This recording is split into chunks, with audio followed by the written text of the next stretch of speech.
Pues muchísimas gracias y muchísimas gracias, Ricardo, por la invitación y por organizar este interesante evento.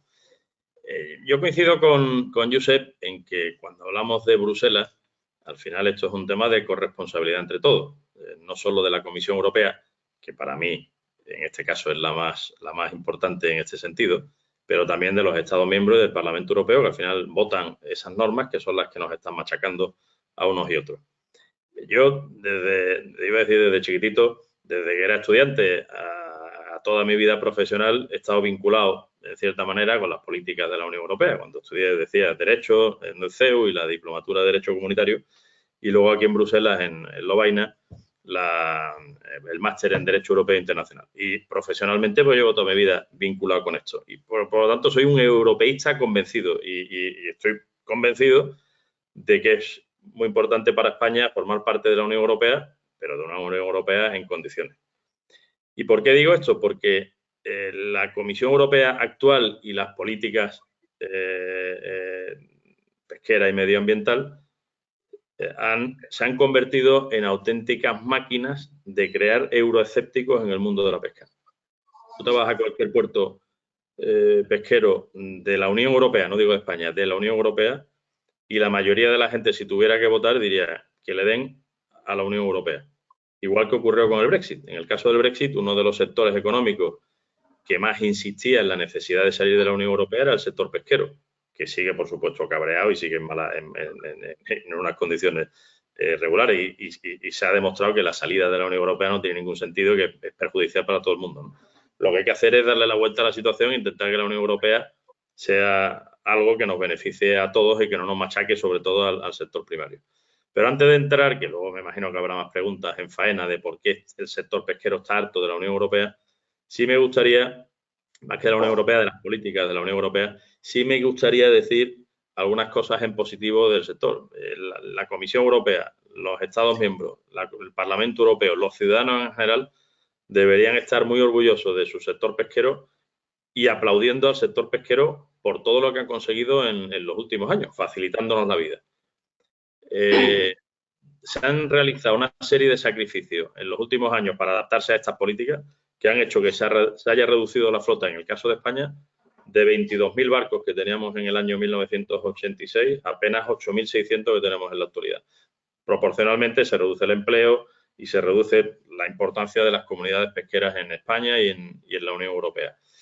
Se ha reducido la mortalidad pesquera y el esfuerzo pesquero considerablemente. Bueno, como resultado de eso, aparte de que hay mucha menos gente trabajando y demás, la mayoría de las poblaciones de peces se encuentran en buen estado, en lo que se llama el rendimiento máximo sostenible. Se están explotando de forma sostenible.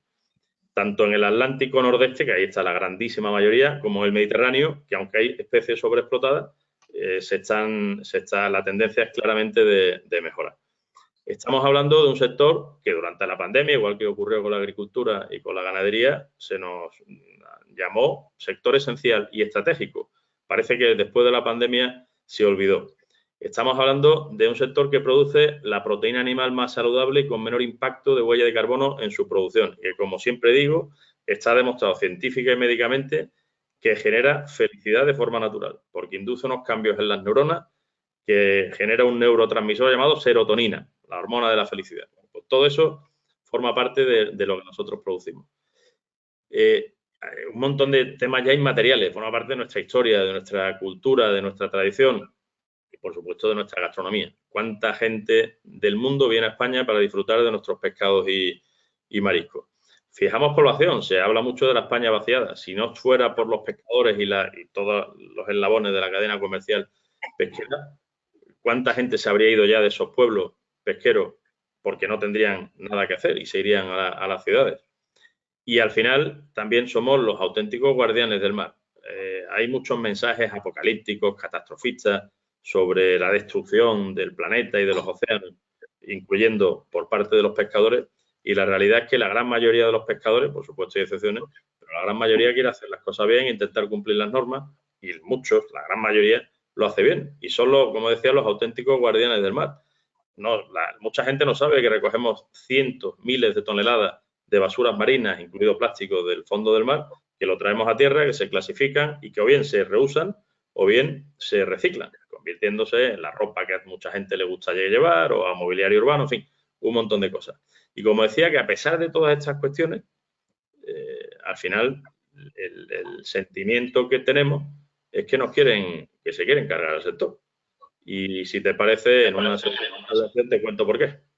Hay varios factores que han hecho que estemos en esta situación, porque en el mandato anterior de la Comisión Europea, donde ya se empezaron a ver los buenos resultados desde el punto de vista biológico de la gestión pesquera que se estaba realizando, que claro, llevó a muchísimos sacrificios al sector pesquero, como yo mencionaba antes, pero ya se veía que las poblaciones de peces cada vez estaban mejor, estaban en rendimiento máximo sostenible.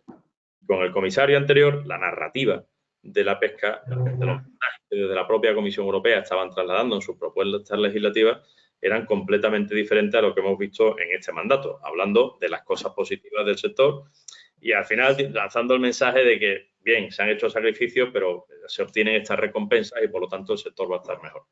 El problema que hemos tenido es que hemos tenido la mala suerte de que el joven Sinkevicius, el comisario de Medio Ambiente, Océanos y Pesca, cuando llegó a Bruselas le dieron esa cartera, una cartera que mezclaba los tres ámbitos, el medio ambiente, el océanos y pesca, con Timmermans arriba, con una política medioambiental muy clara, que ha sido el que ha generado todas estas cosas del Pacto Verde y todo lo que ha conllevado, y que el hombre, al final, pues claramente ha priorizado todas las cuestiones medioambientales y se ha olvidado que se le llenaba la boca en muchas reuniones de decirlo, pero la práctica ha demostrado que los pescadores y las comunidades pesqueras y demás le importaba un comino.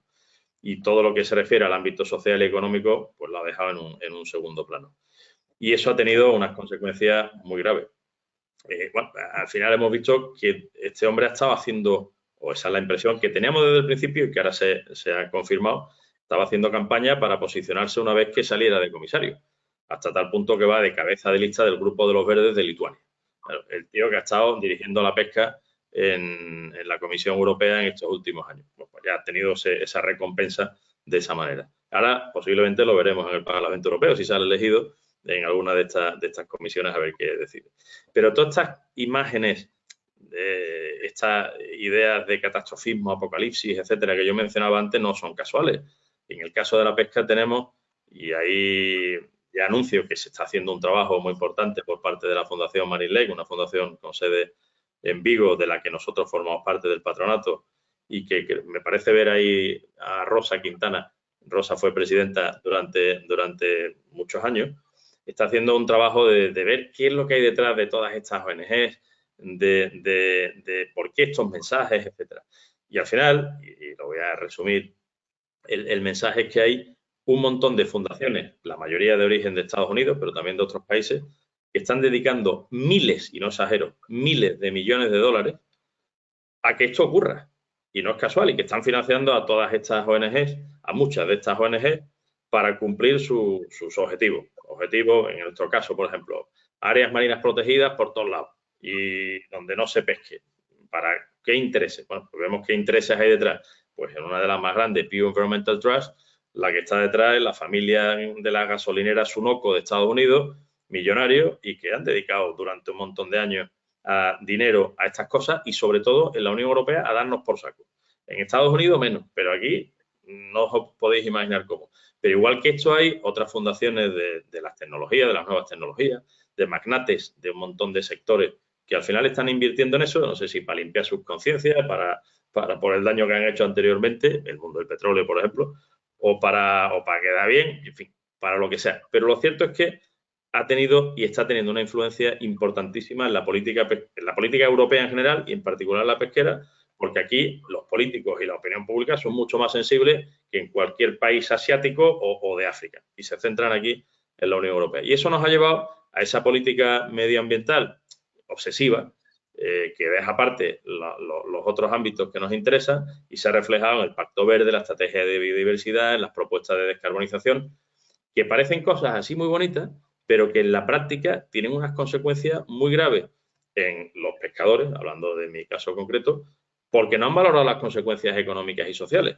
En la mayoría de los casos lo han dejado completamente al lado. Y que se ha traducido en normas que nos afectan directamente. Vamos, y lo digo porque Cuando hacíamos esos sacrificios nos prometían que cuando las biomasas de las poblaciones de peces se encontraran en buen estado, se explotaran en rendimiento máximo sostenible, iba a ser todo maravilloso y íbamos a encontrar el paraíso. Los pescadores ganarían más dinero, los armadores estarían muy bien, no sé qué, los pocos que quedaran estarían fantásticos. Ya hemos llegado ahí. Pero cuando hemos llegado ahí, nos han dicho, no, es que ahora tenemos otros objetivos, ahora hay que cerrar 87 zonas, por ejemplo, en 4 países de la Unión Europea, España, Francia, Portugal e Irlanda, porque hay o puede haber ecosistemas marinos vulnerables. Y no solo prohíben la pesca de arrastre, que se supone que era lo que iba dirigido por el tema de ecosistemas marinos vulnerables, sino que nos prohíben en general los artes de fondo. Y flotas como el palangre de fondo, que es el de anzuelo, el famoso pincho, tómate una merluza muy rica de celeiro, de pincho de celeiro, de burela. Bueno, pues eso, que es un anzuelito que no tiene impacto prácticamente, desde luego no significativo en el fondo marino, pues le han prohibido pescar en un montón de zonas que era donde más pescaban habitualmente. Consecuencias económicas brutales en estas ciudades, ¿no?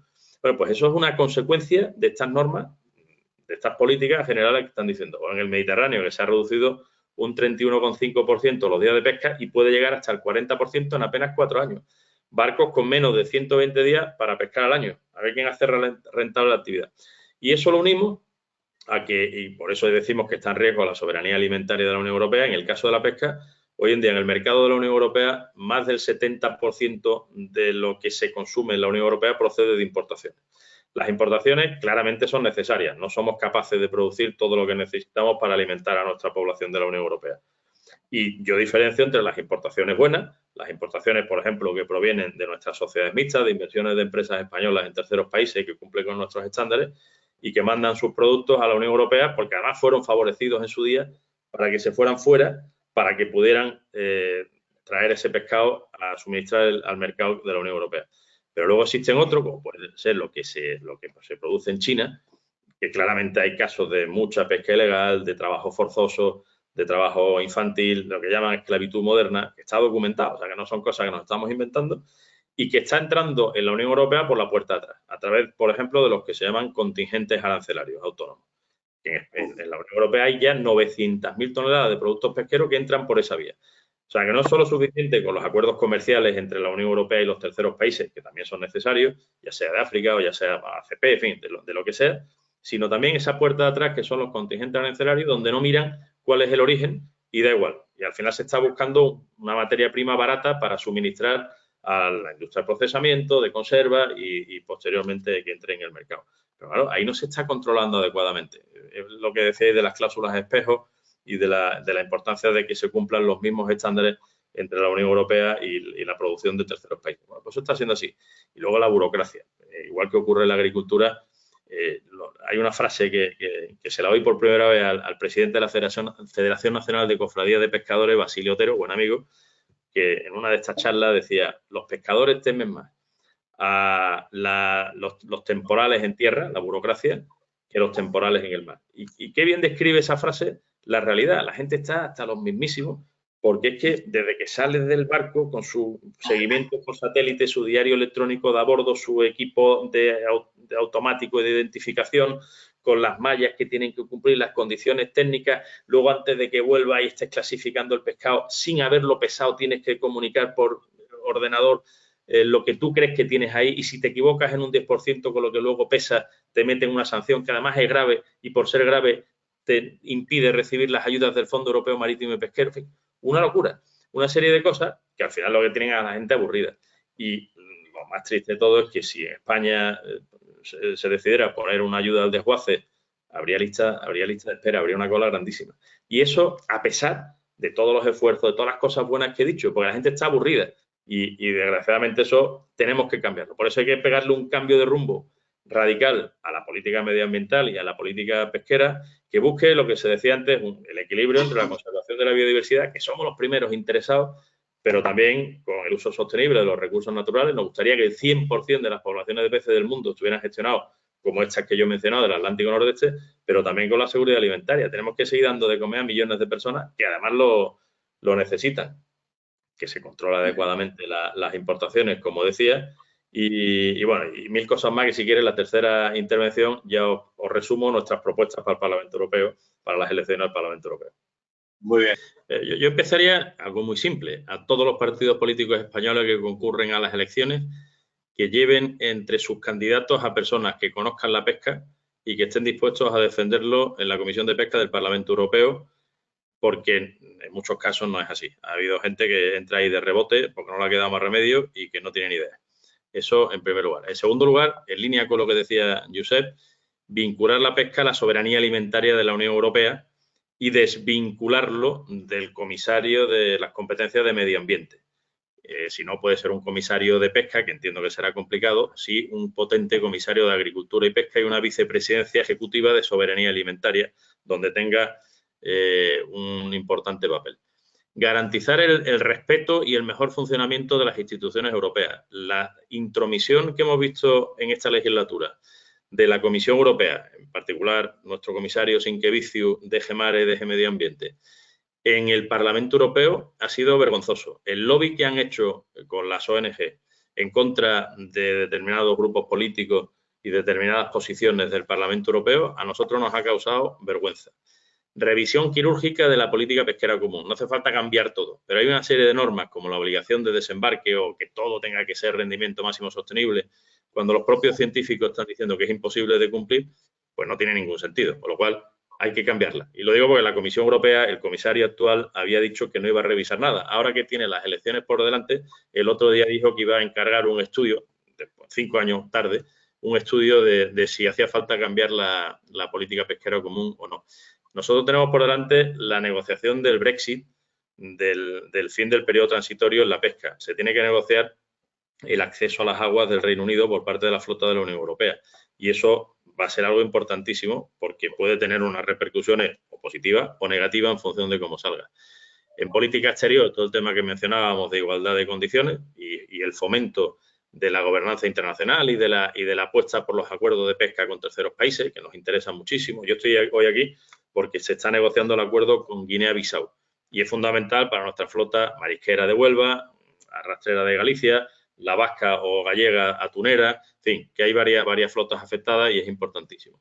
En el tema de la descarbonización, que sin duda va a seguir adelante, ahí que pongan los pies en el suelo y que si bien todos estamos comprometidos con esa descarbonización, que en resumen, que ajusten los desarrollos tecnológicos, los logísticos y los normativos que necesitamos para poner eso en marcha, porque si no hay fuente de energía alternativa que sustituya al combustible tradicional, que es el gasoil, por mucho que quieran, pues no vamos a poder hacerlo. La ordenación del espacio marítimo se está promocionando mucho la energía eólica marina y se está promocionando en lugares habituales de pesca. Si quieren garantizar esa seguridad, esa soberanía alimentaria y que siga habiendo sector pesquero, vamos a ordenarlo bien. Que por supuesto que tienen derecho a estar y que se haga, pero no en las zonas habituales de pesca. Y por último, la dimensión social de la pesca, que el pescador y las empresas pesqueras estén en el centro de las políticas europeas y no como ocurre ahora en un tercero o cuarto plano. Muchas gracias.